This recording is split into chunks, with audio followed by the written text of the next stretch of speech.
All right, so another method in solving systems of linear equations is called elimination.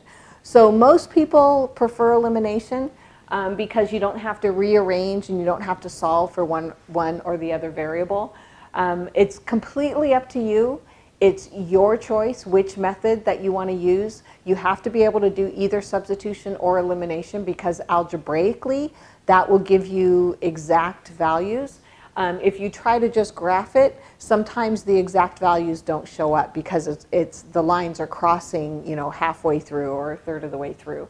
So using substitution or elimination, you get the exact answer. So with elimination, you're literally eliminating one variable and then solving for the other variable. So in this case, when you eliminate, remember the idea is you want to have one positive and one negative. So for instance, if I had a positive 3 and a negative 3, when I add those, it eliminates, right? It goes to 0. So in this case, you want to look for, remember math people want to be efficient, so we want to look for the fewest amount of steps that we have to take. Well, I already have a negative y here and a positive 5y here. So I already have a positive and a negative that's already set up.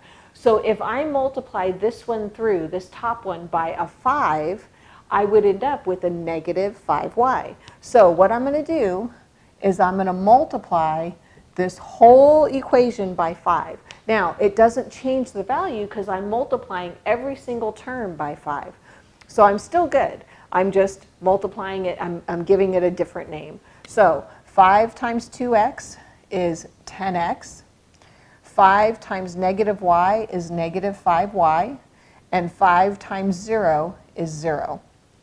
So now I can add these two.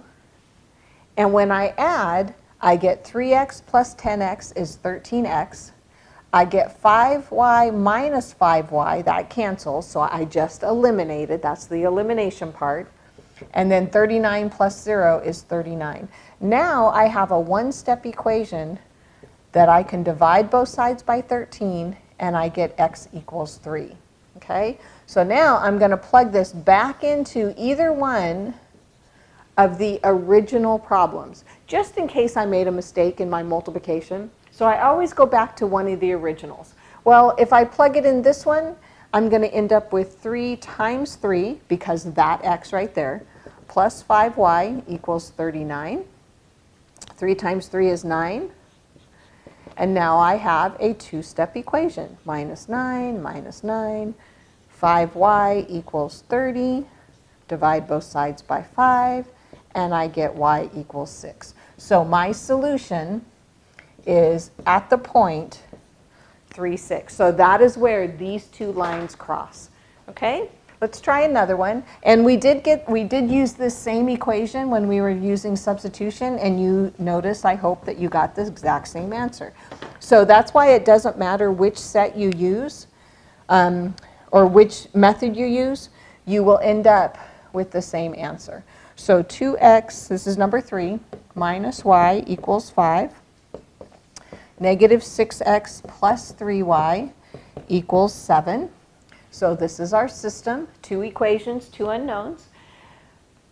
If you notice, I have a positive and a negative x, and I have a negative and a positive y. So now it's your choice. You can decide. So I think on this one, I'm just going to eliminate the x's this time and show you how this works. So I'm going to multiply this top one by 3, which will give me a positive 6x, and that way I can eliminate it. So I'm going to rewrite this one. So I have positive 6x. 3 times negative y is negative 3y. 3 times 5 is 15. Okay, now watch what happens. I did everything right. I multiplied through. I'm eliminating. So look, I eliminated the x's, but I also eliminated the y's. 7 plus 15 is 22. Well, 0 does not equal 22. So there's a problem. So what this means is this is called an inconsistent system. When I have a false statement, right, there's no way 0 can equal 22. If I have a false statement, that means there is no solution. Right? So graphically, here's what I have. There's my graph. Here is my 2x minus y equals 5. So I have a point at negative 5 and my y. And I have a point at 5/2, so 2.5 on my x. So there's one line. Okay, that's this one. Then the other one, this one, I have a point at, I'm doing the cover-up method, so y is 7/3. So 7/3 is 2 and a little bit. My x is negative 7/6. So negative 1. Is that right?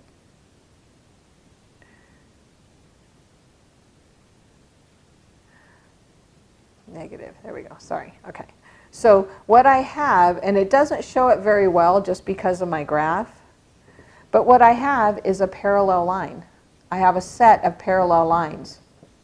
Well, parallel lines are parallel. They never cross each other. So when you have a false statement, you have no solution, because remember, the solution is where do they cross, and we have no solution because we have parallel lines. Okay, that's why there's no solution. Now, you may have another type of problem that will creep up on you in your homework. If you end up and you're using elimination, and let's say you end up with an answer like this. Let's say you've gone through all of your, let's say you have 2x plus 2y equals 4, and you have x plus y equals 2. So here's our system. Okay, so I'm going to do elimination. So I'm going to I'm going to multiply this through negative 2. So my new equation is negative 2x minus 2y equals a negative 4. So what I just did is I just got rid of that one. So now when I add these two, 2x minus 2x, I get 0. 2y minus 2y, I get 0. 4 minus 4, I also get 0. So I have a true statement. Okay? When I have a true statement, what this means is I have infinite solutions. Okay? Infinite solutions. So if I were to graph this, this is what it would look like. Okay? So I'd end up with this line. That's this one right here, this x plus y. And then right on top of it, I'd end up with the exact same line if I were to graph those. So that's why I have infinite solutions, because again, system of equations, where do they cross? Well, these cross at every single point on the line. So it's an infinite amount of solutions. So what you have when you have a true statement, you have the exact same line. If you notice, this x plus y equals 2 is half of 2x plus 2y equals 4. In other words, this is doubled. So this line here is twice as long as the other one, basically. That's what it's saying. Okay? All right. So that's if you get an interesting answer, a true answer, where all the x's and all the y's are eliminated. So I'm going to do one more. This is number 4.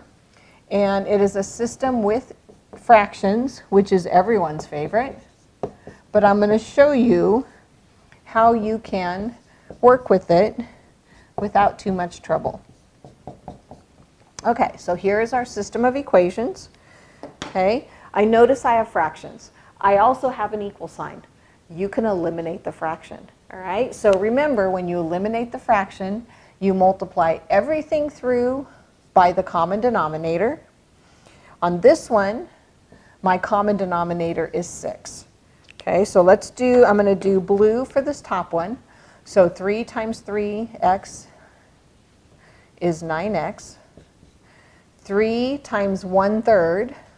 So 3 goes into 3 one time. It eliminates the fraction, so plus y. And then 3 times 3 is 9. Here I'm going to do the same thing. I'm going to write it as the black line. So 2 goes into 6 3 times. I just eliminated it.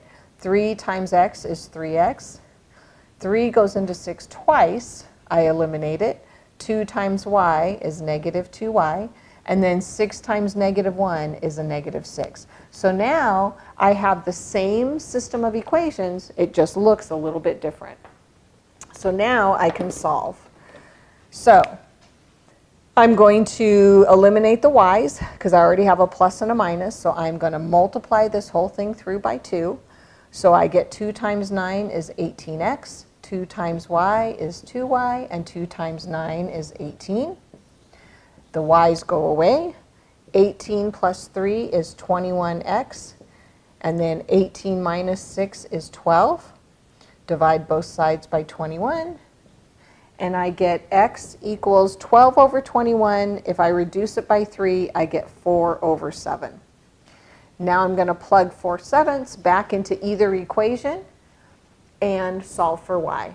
So 3 times 4/7 plus 1/3 y equals 3. Now I could have plugged it in here. In fact, I think I'm going to, just because it eliminated the fraction. So 9 times 4/7 plus y equals 9. So I end up with 36/7, right, because it's 9 over 1, plus y equals 9. I'm going to subtract. I'm going to rename my 9. 9 times 7 is 63. So 9 is the same as 63 over 7. So my y value is 63 minus 36, which is 27 over 7. Okay, so my y is 27 over 7. So with fractions, you can eliminate them before you do the process, and you will end up with a fraction answer. All right, now we're going to do applications.